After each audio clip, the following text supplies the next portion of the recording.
ஓகேங்க, அடுத்த வீடியோவுக்கு நாங்கள் ரெடி பண்ணி வச்சுக்கோங்க.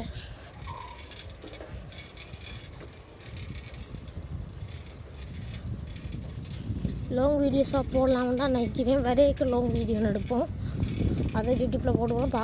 பார்க்குறீங்க. அப்படி உங்களுக்கு வேணும் அப்படின்னா கமெண்டில் பின் பண்ணிட்டு போங்க, நான் போடுறேன் இன்றைக்கு பின்னத்துக்கு.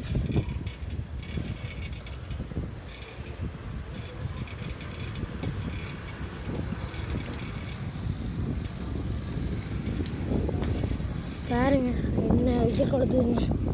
இந்த காலத்துல எல்லாம் ஒரு 100-200 காசு கொண்டு போனால் தான் சரி.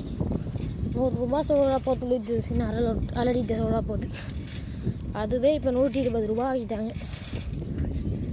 சரிங்க, இப்படியே நாம் ஒரு நிமிஷமாக வீடியோ எடுத்துகிட்டு போனோம்னா இன்னைக்கு தான் போய் சேர்றதா இருக்குது தெரியும். பாய்ங்க, பார்ட் 3 அடுத்த வீடியோ அப்லோட்